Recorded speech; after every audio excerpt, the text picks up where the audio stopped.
Hey everybody, welcome back to the LuckyDog podcast. This is your host, Elias Roush. This podcast is sponsored by EliasRoushMedia.com, photo, video, digital media production. Today we are discussing The Northman. The Northman is a 2022 American epic historical fiction film directed by Robert Eggers. Most cinematic heads as myself are aware of Robert Eggers' entry into the cinematic verse, I guess. Basically, everyone knows him from The Vitch, one of his, I think that was his directorial debut, and then went on to completing one of our favorite movies, The Lighthouse, with Willem Dafoe and Robert Pattinson. And so, given those two pretty major pieces of filmography in his library, I would say that The Northman is just right up there with some of my favorite filmography coming from specifically Robert Eggers. But he makes movies that a lot of people don't make these days. He makes what feels like high budget art house movies that are a little bit uncanny, a little bit surreal, seem very technically challenging to maintain from behind the camera. Basically, what he's doing is unlike most directors and most studios are approving these days, and that's why I like his work. So The Northman is his next film in the lineup of interesting pieces of cinematography, filmography, sorry. And it does have beautiful cinematography in it. Let me talk a little bit about it. The Northman is directed by Robert Eggers, who co-wrote the screenplay with Shijorn.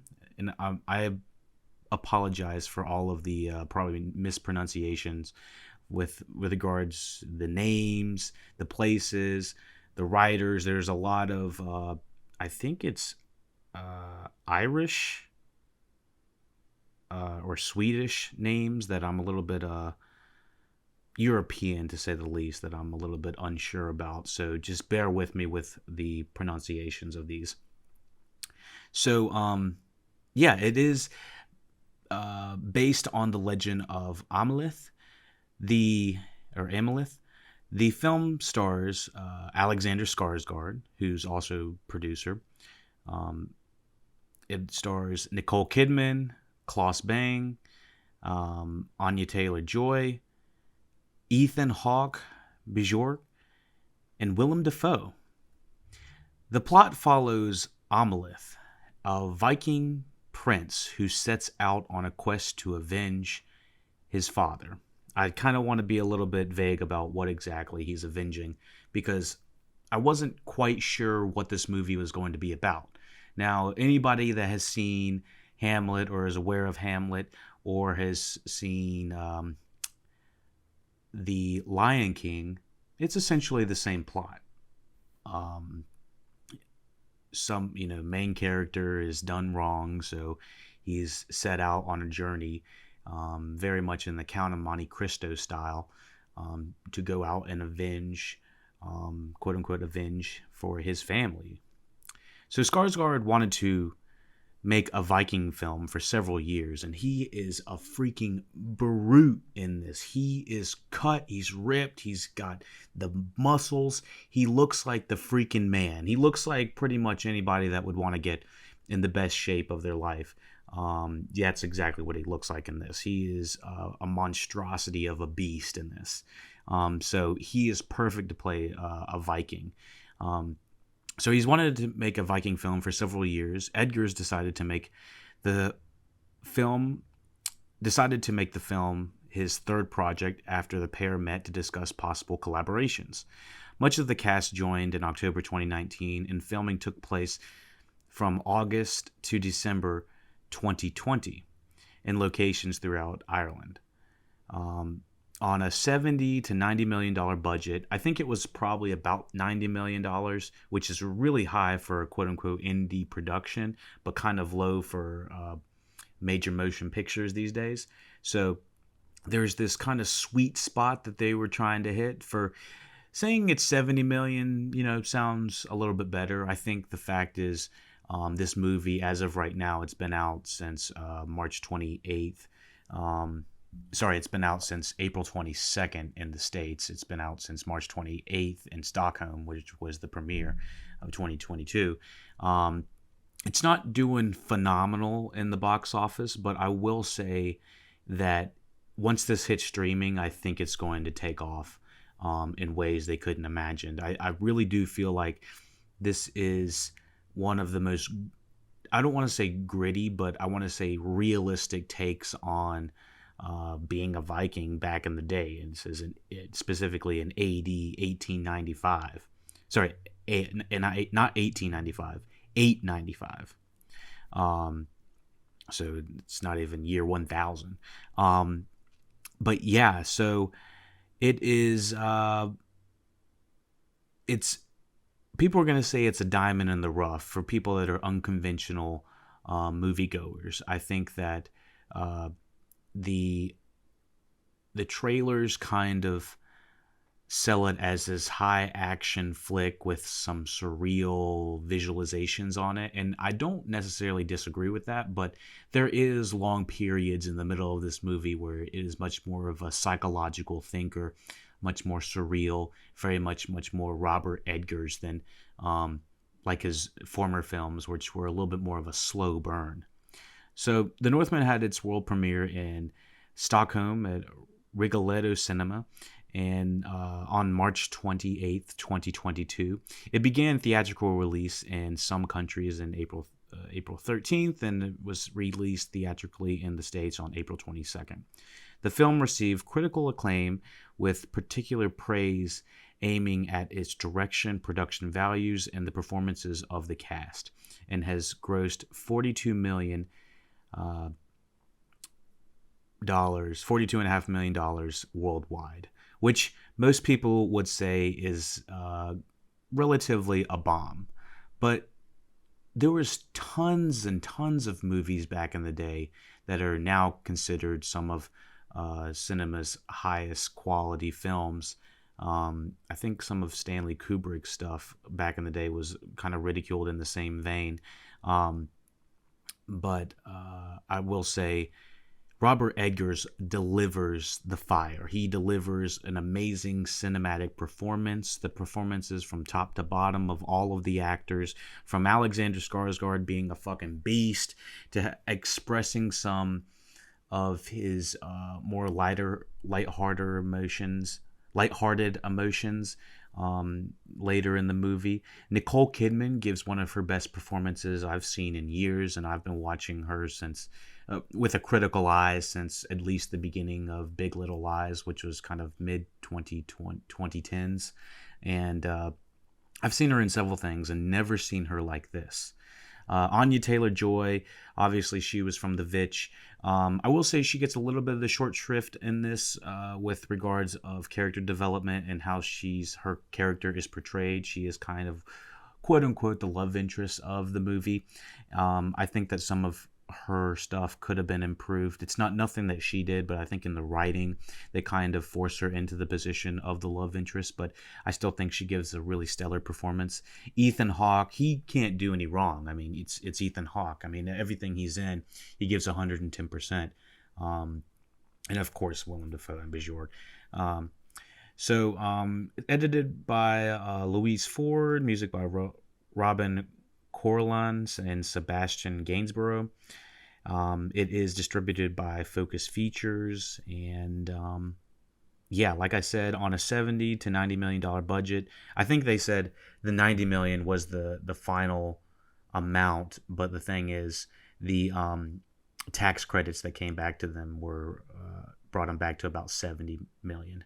But like I said, it feels much more of an art house type feel of a movie. It's very unconventional in the way that it's presented. Lots of long takes from the technical perspective.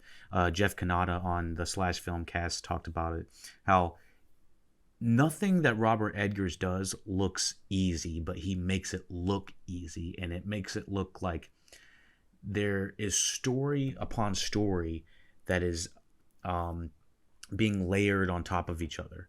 I think it's the same cinematographer, Jaron Balansky, I believe, is the same cinematographer as The Lighthouse and The Vitch. So he's bringing back that same style, and he's going to be the cinematographer for M. Night Shyamalan's Knock at the Cabin in 2023. So I'll be looking for that as well. But yeah, it looks like this cinematographer is Robert Eggers kind of guy. And like I said earlier, the technicals of this movie, everything looks like it's working on super high cylinders. Like it's working with some of top-notch acting, top-notch directing, top-notch production values. This looks amazing. It's one of the most beautiful films I've seen, and a lot of people are kind of comparing it to the same aesthetic as The Green Knight, and I really liked the aesthetic of The Green Knight. I will say the pacing was a little bit off for me with The Green Knight, but I still enjoyed the hell out of the experience of The Green Knight. And this one's a little bit more action-filled, action-packed, just with the way that it's presented, like I said. Runtime is 137 minutes, which puts it about 2 hours, 2 hours 15, 2 hours and 20 minutes, something like that. So yeah, it is lengthy, but it's one of the few films I would want to continue watching. I think that, like I said, all of the cylinders are running or going at high speeds. It feels like I said, a diamond in the rough. It's kind of like I wasn't expecting it. I didn't watch any of the marketing for it. I just knew I was going to see the next Robert Eggers film. I mean, after The Lighthouse, it just felt very apparent that he's a director you need to keep an eye on, because he's always going to shoot his sets and his actors in the most interesting way possible. So, with saying that, it is the story of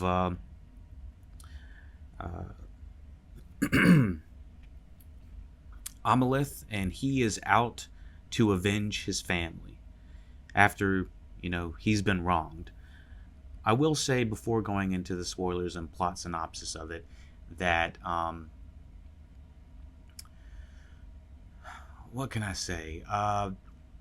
My biggest critique on the movie, like I said, it looks like $1 million, sounds like $1 million.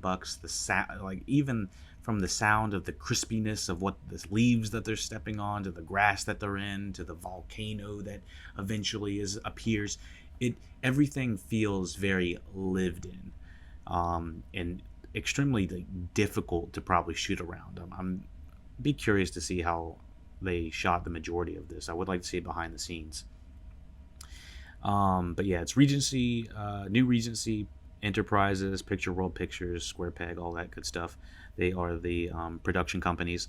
But yeah, I really enjoy this movie. And like I said, the biggest critique I would have about this film would probably be a little bit of the two-dimensionality of the main character. He is kind of more or less like an anti-hero. He doesn't exactly do the right thing all the time. Even at the beginning, he's not really that great of a guy. But with saying that, I think they flesh out the character enough to kind of give it the quote-unquote revenge story that it needs. And I will say, Anya Taylor-Joy's character could have been fleshed out a little bit more to be a little bit more than just the love interest. But I do think that that's where the time was cut. I heard there was a little bit of studio interference relatively with regards of making the film more accessible. Now, with the previous movies that Robert Eggers has produced, I think The Vitch was made on like under 10. Both The Vitch and The Lighthouse, I believe, were created under what was this? The Vitch was made on a $4 million budget. In the box office, it made $40 million. Now, granted, horror movies generally do pretty well. So they spent 4, made 40, which is really good for his first movie. Second one, uh, was $11 million budget. Robert Pattinson, Willem Dafoe, and they made back 18 million. So they didn't make back that money that they thought they were going to, and that was distributed, and the production company was also A24 for that. I do think that the ball was a little bit fumbled with the release of The Lighthouse, but I still really enjoy The Lighthouse, and it's available on Amazon Prime, I believe, right now. So absolutely check out his other two movies. So let's and we have covered both of these movies on previous podcasts, so be sure to check out the previous podcast regarding Edgar's work. And so, like I said, the movie is impeccably shot, acting phenomenal, cinematography through the roof. In the story, it's relatively high concept, in my opinion. You know, it's a pretty simple revenge story, and yeah, I would like to get into the let's get into the plot and the spoilers for The Northman. By the way, I give this movie an 8 out of 10. Reasoning would mostly be because, as I stated earlier, some of the machinations of fleshing out characters probably could have been improved or realigned to make us understand a couple things better. But that's about it. My complaints are few in between. Let me know what you thought about the review. Let me know what you thought about The Northman. Let's get into the spoilers. Plot. In AD 895, that just seems weird saying a year that's three numbers. You know, it doesn't even have like a fourth number, like a 1489 or a 1586. You know, this is like 895. This is back in the day. So once again, I said that my pronunciations for a lot of these names are going to be a little bit suspect. They ain't gonna be great. I'll tell you that now. So in AD 895, King Avendali, War Raven, returns to his kingdom on the island of Harvanesi. Like I said, this is going to be a nightmare butchered on the names. After his overseas conquest, and is reunited with his wife, Queen Gudrun, and his son and heir, Prince Amalath. To prepare Amalath to one day be king, the two participate in a spiritual ceremony overseen by Avendali's gesture. So just to kind of give you the idea of who these people are, if you have not seen the movie, the king is played by Ethan Hawke, his queen is Nicole Kidman, and his son is a young version of Alexander Skarsgård. Alexander Skarsgård plays the older version of Prince Amalath. So we have Ethan Hawke going down in this, like, not like a dungeon, but in like this far mystical forest place where this like big, maybe not even big, it's like this little cottage kind of thing, has like this hole, and they go into this and jump in there into this mystical forest house thing. And of course we have crazy ass Willem Dafoe down there. He's playing the Jester in an earlier scene, and then he's also playing kind of like this spiritual masked warrior kind of thing. And his name is Hymir. And they are doing the most bizarre kind of ritual. It's almost like a bar mitzvah for Amalath to kind of become a man. And by doing that, they have to like channel their inner animal. And they're like, you know, do you want to be a wolf? Do you want to be a man? Do you want to be a wolf? Kind of thing. And they're like, ooh. That was kind of a terrible wolf impression. But, you know, they are straight up like growling on all fours, like doing some crazy shit. And when this was happening, I was like, oh my God, this is like going hog wild. And, you know, this is straight up Robert Edgar's weirdness for your ass.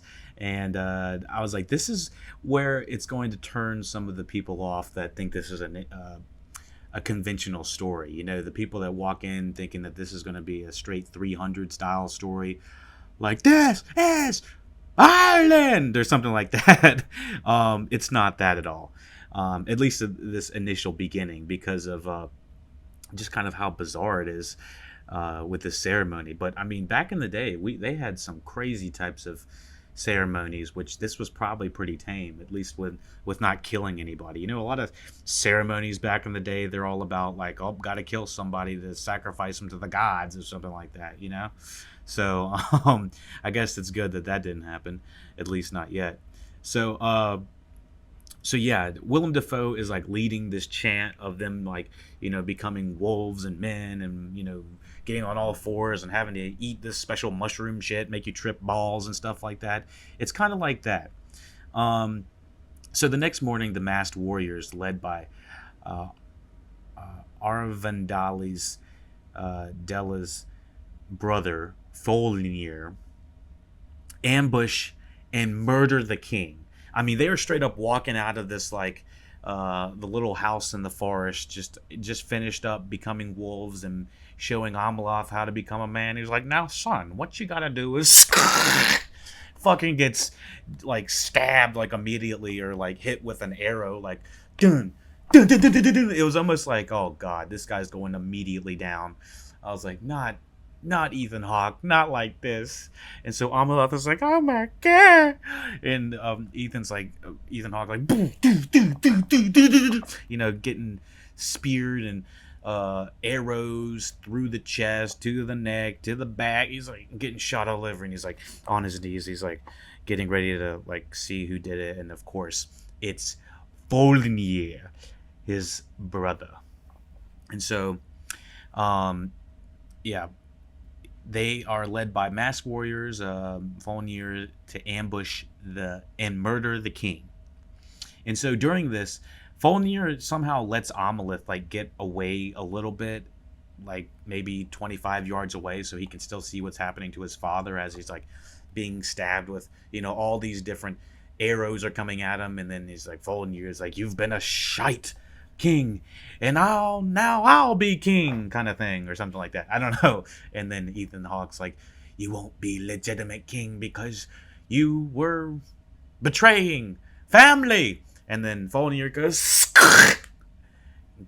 slices Ethan Hawke's heads clean off, and it's all seen by Ameloth, young Ameloth at like age 10 or something like that.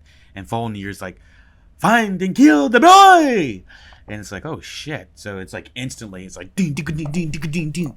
And it's like all the masked guys that were with Folnir trying to kill the king, or did kill the king, are looking for Ameloth now. And he's like running away. He gets like tackled by this one guy, and then like Ameloth like slices, or like I think he might bite this guy's nose off. And so he's one of the warriors we're following throughout the most of the rest of the movie, and this guy just has like no nose for the rest, and it's like, oh shit.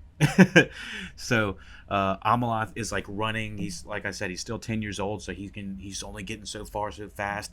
And he's like he goes to the village, and he sees Nicole Kidman's, his mother, like taken, and it is kind of traumatizing a little bit, you know, like his mom is taken by his uncle and taken advantage, like basically taken advantage of. She's screaming as she's being taken out of the tent or the hut or the house or whatever they're in. And I will say, it's not mentioned here in the synopsis, but the first time we see Nicole Kidman and Ameloth kind of interact, he busts up in her room as a young version of himself, you know, young Ameloth does, and he's like, you know, father's home. And Nicole Kidman's like, boy, if you walk in without knocking, next time I'll... Wait, did you say your father's home? And so there is like internal stuff happening at the beginning that kind of shows that there might be a little bit more friction between, you know, Ameloth and his mother, and that Ethan Hawke and Nicole Kidman as king and queen don't exactly have the most quote unquote loving relationship, but it is relatively healthy to our knowledge at this point. And so, winding back, so the uncle kills Ethan Hawke, and then, Amaloth has to retreat away um, from his home, and and so he grabs this boat, and he's rowing this boat, and that's where we hear, uh, I'll avenge you, father. I will save you, mother. And I will kill you, father. It is like the most badass thing I can think of within the movie. I know you're not supposed to like root for the guy because eventually he becomes kind of a terrible guy. I mean, Vikings as a whole are just terrible as is. So, especially with today's lens of like looking at them, it's like they're a little problematic. They kind of rape, pillage, and murder kind of thing. They weren't exactly the cool guys on the block. So Amaloth is found by a band of Vikings and raised among them as a berserker. And we see some of these chants they're doing, like, they're doing some crazy like fire dance and shit with them and whatnot. And they have these wolf head coverings, and they're covered in sheepskin and wolf skin, wolf fur, or whatever it's called. I was gonna say skin, but it's more like wolf fur and all that, for like kind of like making them look like animals a little bit. And there is this very much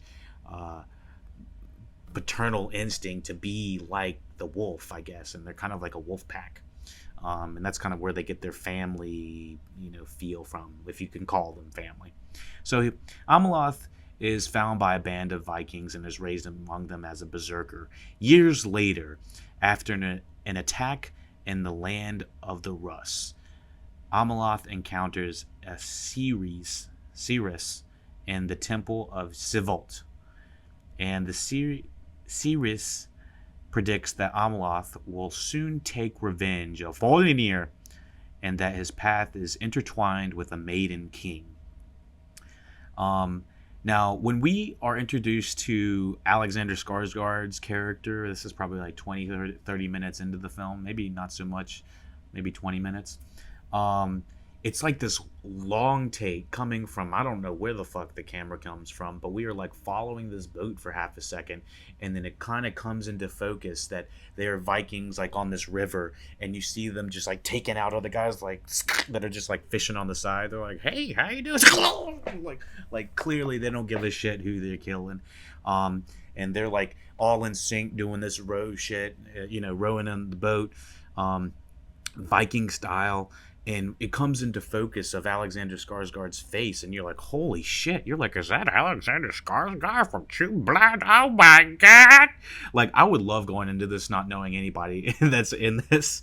So I was like, dude, this is a sick take. Because Robert Eggers almost has what I call God camera, where the camera just kind of seamlessly is following the main character, and then eventually turns into a tracking shot where we're following even further.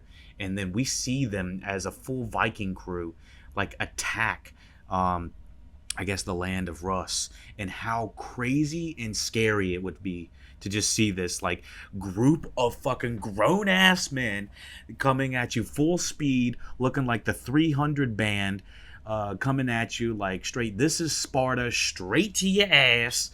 I was like, this is insanity. And it's shot beautifully. I love the greens in this movie. I feel like one thing I really liked about The Green Knight was how the cinematography felt so real and authentic and like nature bound, I guess. And I felt like it really boosted the colors of the mud, the grit, the green, the grass, the blood. It was like all my favorite parts about that. So after they basically rape, murder, pillage all of these people in there, they set a hut full of women and children, I guess, on fire, and take a bunch of the women for themselves and are blinding them in the side, like, I guess so that they can't escape or something like that. But it is just like horrific what they are doing. And I do feel like it's one of the most honest takes on Vikings, so that now we're not like 100% behind the people that we're watching, even though we're following them.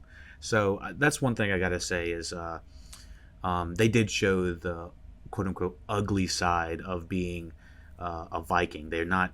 I don't really think they're glorifying them as much as some people are saying, because I still look at them as like, these are terrible people. Even though I'd want to have that body, I'd be like, dude, if I had that body, I'd be a straight ripskis. But I'm sure they're like on zero carbs, never had a sugar in like 6 months. I'm sure the diet for this and the training was immensely crazy. Um, but yeah, they look like straight up the 300 guys, except maybe slightly less clean.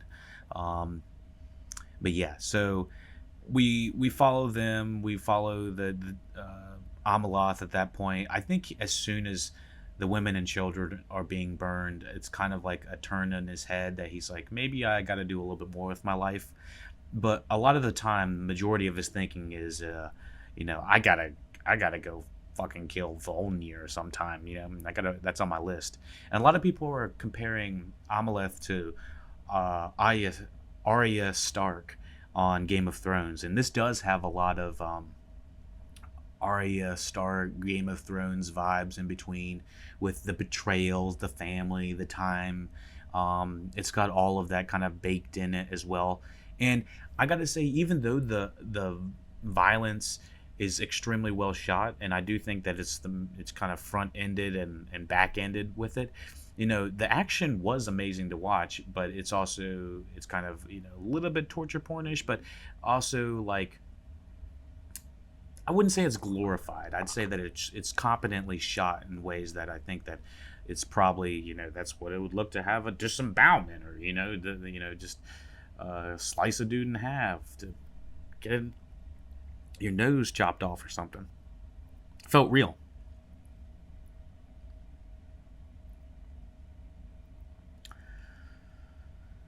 So Amaloth finds out about his fortune, I guess, from Volnir, or about Volnir from the Ceres, which I believe is played by Bjork, the famous Swedish singer. Is she Swedish? Irish singer? Let me see if I can get that up real quick. Icelandic. Okay, so actually the majority of these names are probably Icelandic that I'm getting wrong. I apologize for that. But anyways, so yeah, he finds out what he has to do from Bjork, and yeah, he finds out he has to go take out revenge on Volnir, but it's going to cost him. Amaloth finds out that Volnir was overthrown by Harold of Norway. Damn, how you going to get thrown off by Harold of Norway? Was he big shit? So he was overthrown by Harold of Norway and lives in exile in Iceland, posing as a slave. Amaloth sneaks aboard a ship headed to Iceland. Now, if anyone looks at him, he does not look like a slave. I think that was probably the biggest thing. I was like, this dude's huge, and maybe a little bit too clean, but he does mark himself as a slave with a brand. So yeah, he's on his way, and that's where he bumps into Anya Taylor-Joy, who Anya's like taking care of this one lady at one point, and then like immediately just kind of tosses her to the side, I guess, and then is like, "Oh, Skarsgård, you look like you need some affection and maybe a love interest for later in the movie. Let me snuggle up to you. Don't play me. I know that. I know what she was thinking from day one. He's a handsome cat, so you can't put that down. But she straight up like gets that one lady that she was taking care of originally and just starts taking care of Skarsgård almost immediately. And her accent is thick in this. I was like, oh my goodness. So on the ship, he encounters a slave named Olga, which is Anya Taylor-Joy, who claims to be a sorceress upon arrival. Amaleth and the rest of the slaves are taken to Fjolnir's farm, where it is revealed that Gudrun, now Fjolnir's wife, has borne him a son, Gunnar. Or Gunner. In the South would be like Gunner. I think it's Gunnar. One night, Amaleth flees the farm and encounters a he-witch who facilitates a spiritual dialogue between Ameloth and the late Hymir, which was Willem Dafoe's character. And at this point, Willem Dafoe is going full Green Goblin. He's like, Goblin, you need to attack the heart. Like, he's going straight Green Goblin with it. And I'm all for it. Even a voiceover, ADR'd Willem Dafoe is still better than a lot of actors can do. And it is phenomenal what they got this guy doing. I was so floored about them just like, by the way, Willem Dafoe's head's right here in the same style of the Goblin. And by the way, he's going to tell you to attack the heart. So basically, I was like, this is crazy. And this like he-witch is like, he's going straight Native American with it, with like the style of dancing and like spiritualism, I guess. And I'm not trying to make fun of them or anything like that, but I mean, he's like straight like channeling, Zoom calling Willem Dafoe, like, doing some straight like dancing with it as well. And I was like, this is probably honestly what it would be like if you were back in the day trying to talk to the dead through a he-witch. So points for accuracy, I guess. So yeah, and I actually did hear Robert Eggers did like an immense amount of research for this film. So there's probably things that we're seeing on screen that are probably pretty accurate to what had happened in the original story, and if anything was taking place during that time. So anyways, so yeah, they Zoom call Willem Dafoe, and he facilitates the he-witch facilitates a spiritual dialogue between Ameloth and the late Hymir, revealed to have been murdered by Fjolnir. Of course, Fjolnir is just killing everybody, and they did some terrible things to it. I think they said like they plucked his eyes, his tongue, all that bullshit. Anyways, he tells Ameloth about Drugar. I know I'm saying that wrong. The Drogar or whatever. Drogon from Game of Thrones. No, not the dragon. Drogar, a magical sword that can be drawn at night or at the gates of hell, or the volcano in the third act. Ameloth enters a mound and obtains the blade after fighting the undead mound dweller. And I love how this is shot. I mean, it's this big motherfucking old ass knight who's like, you taking my sword? Not up in here. Fucking whooping his ass. And he's like a skeleton Viking at the same time. And Alexander Skarsgård was like, oh shit, this dude's fucking not playing.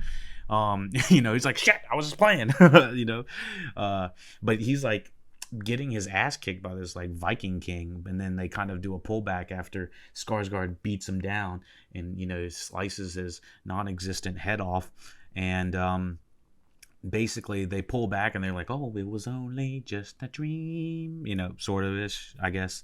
But that's what Robert Eggers does best. He like combines the surreal with the ultra real and does this nice little machination cocktail of it. And so Ameloth, I guess, kills the dead Viking again or whatever. But then they flash back and it's actually, that didn't happen, I guess. I don't know.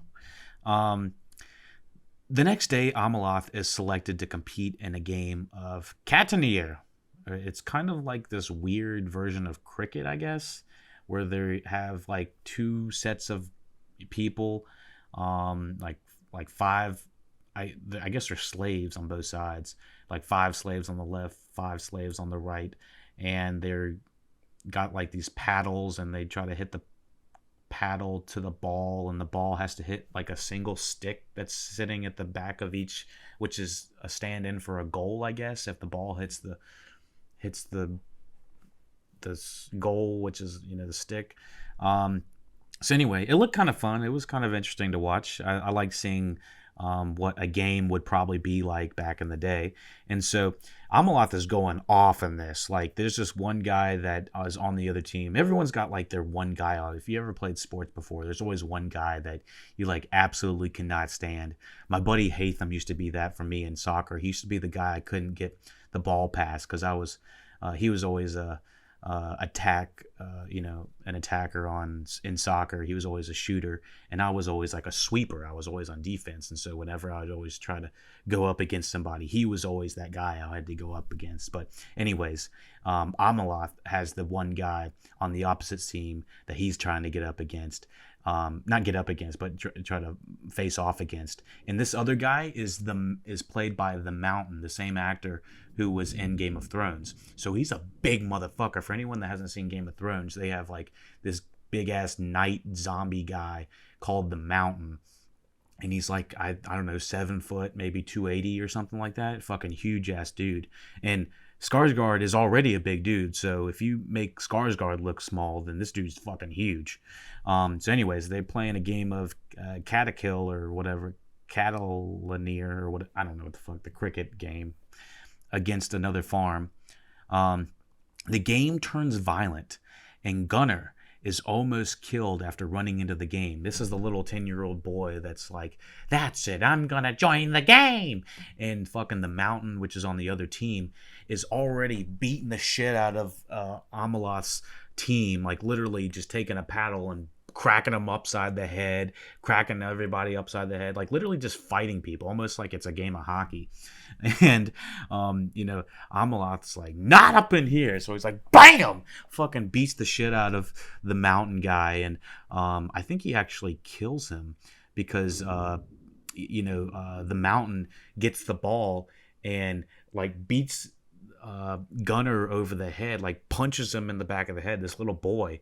And like one hit from the Mountain and you'd probably be dead, any normal person, but this boy is just like knocked the fuck out. So like down like this, his head's down, and the Mountain's lines up this ball right beside Gunnar's head, and he's like, oh fuck this little kid. He's like, bam, and he's like getting ready to like hit the ball into the boy's head. It'd be like taking a driver today and lining up a tee and then putting a kid's head right in front of it. It's essentially what the Mountain was about to do. But right before he's about to bam, Amalath says bam and tackles the fuck out of him and then beats him to death, I believe. And so he saves Gunnar, which Gunnar is technically his, I think it's his step or half brother. I'm not really sure what that would be, but he saves the little boy's life. And so the game turns violent. Gunnar is almost killed after running into the game by the Mountain, but Amalath saves him.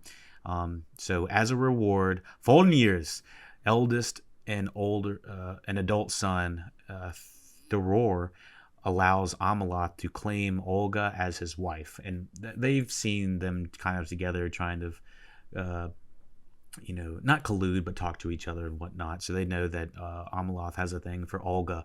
And they know that, obviously Olga is beautiful, and so they're like, all right, they definitely want to be together. And they kind of give Amalath like better treatment after the saving of Gunnar, but they're still like, but you are still a slave. It's like, whoa. I was like, all right, well, all these promotions, but you're not going to get out of being a slave because you can't wipe the stench of a slave off or something like that. I don't know. They had some weird reasoning for that. But anyways, fascinated by the world building at this point. Let's see what else. During the evening celebrations, Amalath and Olga make love. They promise to work together to overcome Fjolnir and his men. There is not much chemistry between Amalath and Olga. I'm not sure if it's the age difference or what, because it really does feel like Anya Taylor-Joy could have been his daughter instead of his lover in this, which is just kind of feels like the age difference. But also another thing that's weird, a lot of people know that in Big Little Lies, Nicole Kidman and Alexander Skarsgård, I think it was season 2 or was it season 1? I don't remember which. I think it was actually season 1. that they play husband and wife, and in this they're playing mother and son. So you're like, what in the hell is going on around here? What in the incest is going on? So not quite yet. So over the following nights, Amalath kills several of Folnir's men. He's kind of like the Batman, the Revenge of the Night. He, Amalath is vengeance, and he's going around killing a bunch of the men that work for Folnir, and he's keeping the sword at bay, kind of keeping it under some like grass or something like that, so they can't find it. Olga mixes the men's food with psychedelic mushrooms, and this is where the trippy shit's going on. Everyone's like, oh god, I think I got the wrong batch of shrooms, man. And so this is when it gets fucking trippy. I definitely think that if you had some fun substances with this movie, that would be pretty interesting to watch, but that was not me at this time. So the ensuing chaos allows Amalath to enter Folnir's house.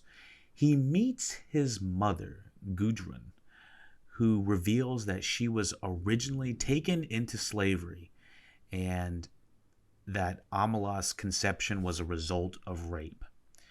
It is a very disturbing turn of events, which takes it away from, the Lion King of it all, but still, like, you're like, oh my gosh, it's like, so was Ethan Hawke not a great guy?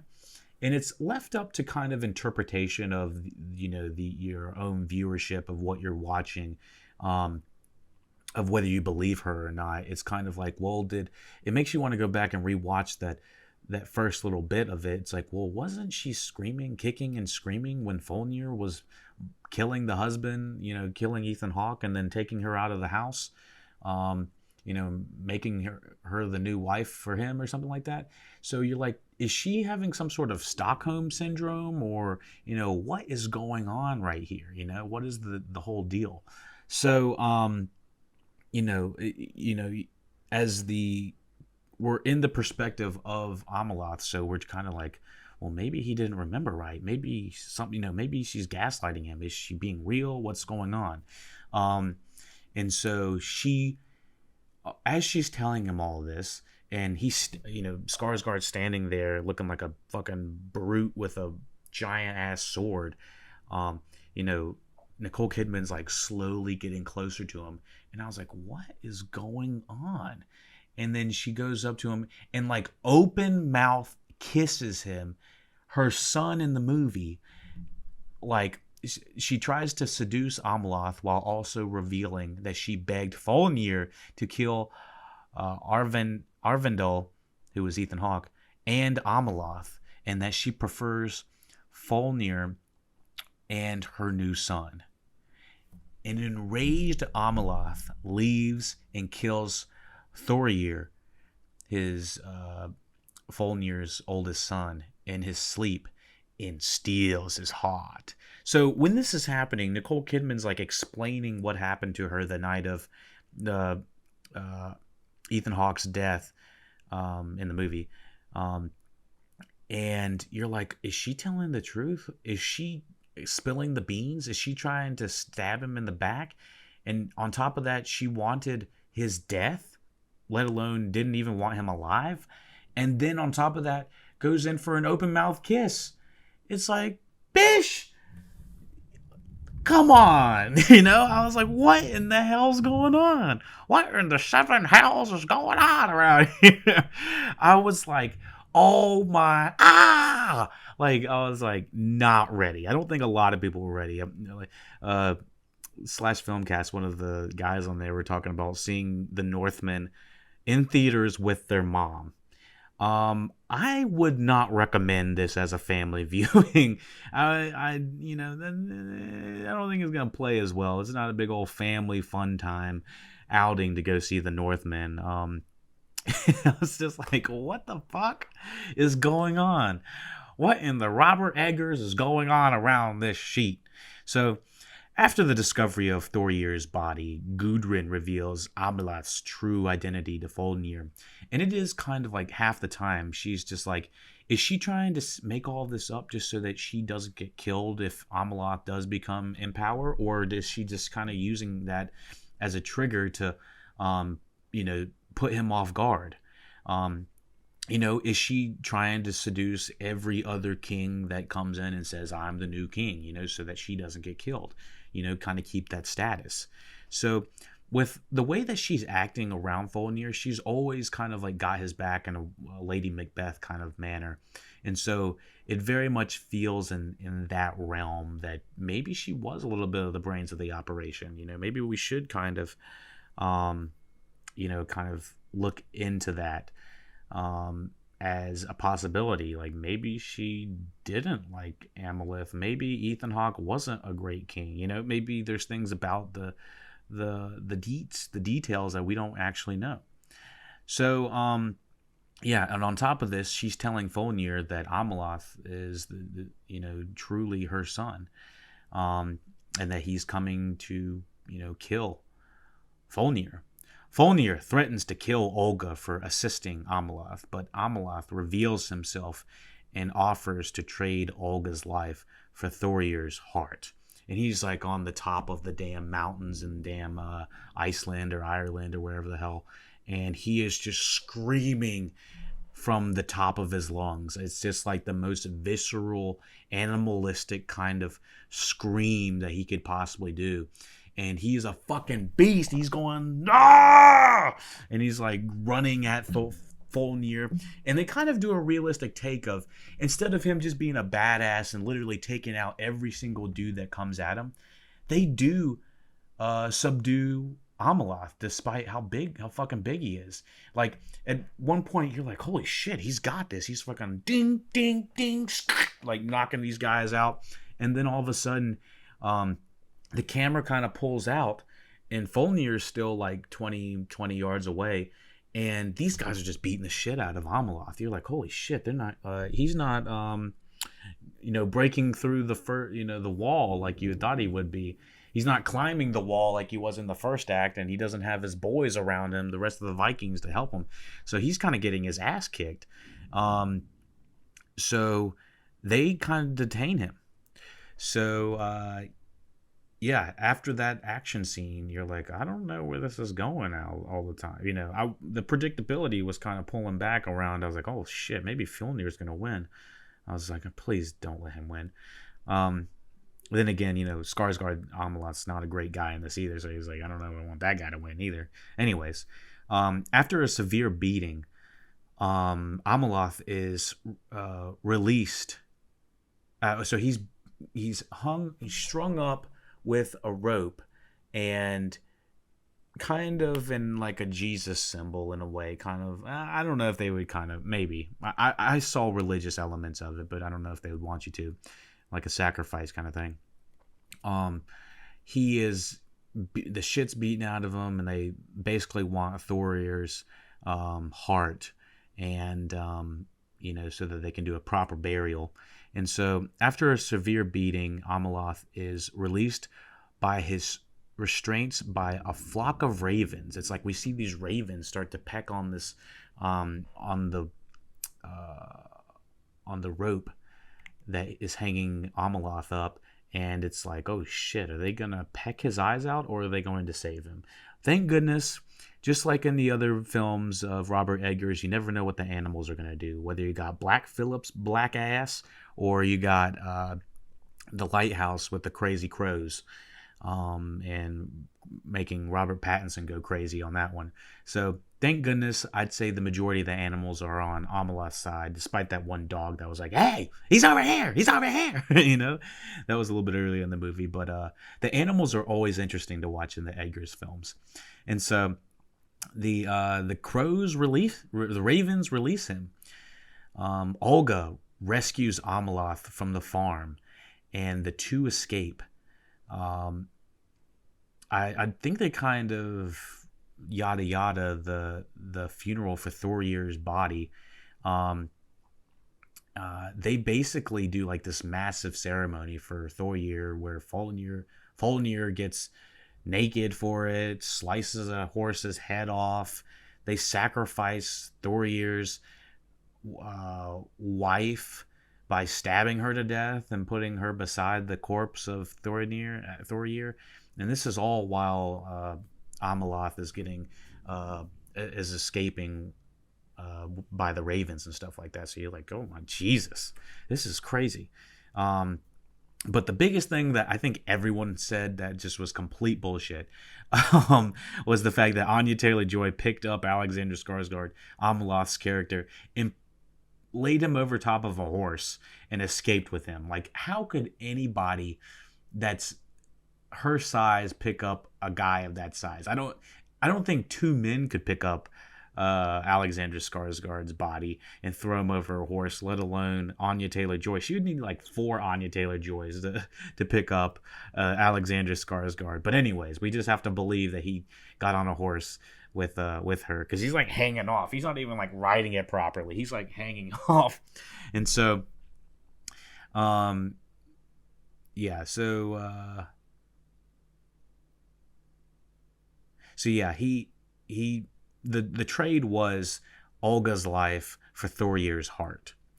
So Olga rescues Ameloth from the farm, and the two escape, planning to go to Ameloth's relatives in Orkney. Departing Iceland by boat, Ameloth has a vision and discovers that Olga is pregnant with twins. And I think throughout the movie we're seeing flashes of this image, and we're not really sure what's going on until then. Oh dang, that's a lot of lightning. It's raining outside, kind of giving us a nice mood setting, I guess. Anyways, discovers that Olga is pregnant with twins, one of whom will become the Maiden King, prophesied by Ceres. Fearing that his children will never be safe, Ameloth decides to finally kill his uncle, and he jumps overboard despite Olga's pleas for him to remain with her. And she has some sort of psychic wind-bending powers, air-bending powers. She's some sort of airbender, and she's like, oh God, you know, and the Viking guys on the boat are kind of holding her in to make sure she doesn't jump off the boat to get Ameloth. And it's like, this is kind of weird and problematic, but okay. And then she turns around and is like, oh, that's it. And then like the winds go with her direction or something like that. And then that's where the end of Olga's story is right there. So yeah, there are flashes to this family tree of seeing, you know, the king and the twins and the Olga of it all. You know, visually you don't understand what's going on until this scene. Back at the farm, Ameloth frees the slaves and kills most of Folnir's men like a freaking beast. While searching for Folnir, Ameloth is attacked by Gudrun and kills her. It's like this big showdown in the hut, and she's like charging him like, like gonna kill her son, and he's like, detained, being stabbed, and like as soon as she's stabbed, she's like, thank you. So on top of that, we have to wonder why she was, I guess, maybe not tortured or something like that. I'm trying to figure out why she thanked him at the end. Maybe for freeing her from this terrible life, I guess. I don't know. She did not seem like a good character, to be honest. But anyways, I digress. He kills Gudrun. Gunnar immediately attacks Ameloth in the back. He jumps on Ameloth. Alexander Skarsgård, this little kid, jumps on Alexander Skarsgård. Gunnar is like stabbing him repeatedly. He's like, stab. He's like, you know, it's like, oh shit, is he gonna fucking go down from the little kid that he didn't even see coming? And I completely forgot about Gunnar. I was like, oh shit, it's kind of ironic how the kid's now gonna kill him, and considering he just saved his life not too long ago. And he's stabbing him repeatedly in the back before Ameloth accidentally kills him. I don't know if it's an accident. He kind of just slings him off, and the sword just kind of just, you know, we don't exactly see what happens to Gunnar, but we just kind of see a little slice and dice, and I think it was over. but it was more just like shaking him off and having the knife kind of go in him at the same time, I guess. But anyways, Fjolnir discovering his wife and son are dead. It's so intense. He's like, just walks in there, in the hut that Amalath is in. He's just standing there, Amalath, with this fucking massive sword, the Gruder or whatever the sword's called, and Fjolnir picks up dead Nicole Kidman, slings him over his back, and then picks up his son Gunnar, throws him on the other side of his back, and then says, "Meet me at the volcano, aka the gates of hell." So, okay, he tells Amla to meet him at the gates of hell, the volcano Hekla, to resolve the conflict via Holmgang. At the volcano, Amlath and Volnir engage in a fierce sword fight. I love the cinematography here. It's one of the best shots of the movie. I mean, the whole movie is beautiful to look at, but with the smoke, got the whole volcano of it all. We're gonna go fight in the middle of a volcano like it's fucking Revenge of the Sith. Of course, everyone's kind of comparing it to it because, I mean, how often are you fighting in the middle of a volcano? But Robert Eggers said, "Fuck it, I want to do Revenge of the Sith, but Volnir style." So it was an immense battle multiple times. I thought Amalath was going down. You just see him like he looks physically exhausted at one point because he's like ding ding ding ding ding, like he's straight blocking everything. Hit him with a shing, hit him with a shim, and then it looks like multiple times Fjolnir's going to win. They had us in that first half, but that second half came back, and he comes out and brings Gruder, says and gets that head. At the volcano, Amalath and Fjolnir engage in a fierce sword fight. Fjolnir is decapitated, but it's shown from like a profile view, so all you see is like Fjolnir's sword kind of going through this way, and you can't really tell if it's pierced Amalath at all, but you see that fucking the head of Fjolnir is completely scooped off, and you just see his body go down, knees, go to side, and then you're like standing there watching Amalath, you're like, oh shit, and then you realize he goes down too and falls back. You're like, oh shit, Fjolnir fucking killed him too. So Fjolnir is decapitated immediately, but Amalath is fatally wounded. As Amalath lies dying, he has a future vision of Olga embracing their twin children before a Valkyrie appears to carry him to Valhalla. I love the visualization of going to Valhalla. And of course, debatably, if he deserves to go to Valhalla or whatever heaven is in this, maybe that's up to another podcast. I think it's what we're supposed to interpret what he thinks he should go to, not exactly what he is going to, because he is kind of a terrible person that's done a lot of terrible things most of his life. And the whole thing about revenge, just throws dirt on both sides of the party. So I can kind of see how people would say that Amalath is a problematic character. But I mean, I think it's boring in most movies to say that, this guy is immensely good and all he does is good and he gets to live happily ever after. I mean, some stories just have to come to a goddamn end. And I think that Robert Eggers landed this fucking plane like a fucking genius. This is one of my favorite movies of the year. Obviously, I haven't seen tons of movies this year. I think obviously Sonic 2 is something I've seen, so I obviously like it better than Sonic 2, but I'm trying to think of any other movies that kind of come compared to this right off the top of my head. But as of right now, I think The Northman might be my favorite movie. Oh, Batman obviously came out. It's probably right under the Batman just because it's fucking Batman. But it's probably my second favorite movie this year, but it's probably my number one original movie this year. A lot of content is based off of franchises now, so having this type of this type of production behind a movie that's not a big franchise film is very rare, and I appreciate it, being made. So be sure to check out The Northman if you have not seen it already. I kind of did some pretty heavy spoilers in that, so understand if you're like, it's not for me, or it is for me. If you did see it, let me know. Let me see. The English got Old Norse, Old East Slavic. Yeah, a lot of different types of languages going on in this as well. I would honestly want to rewatch this with the caption so I understood what the fuck was going on half the time. But yeah, I think this is probably my number one original movie of the year so far.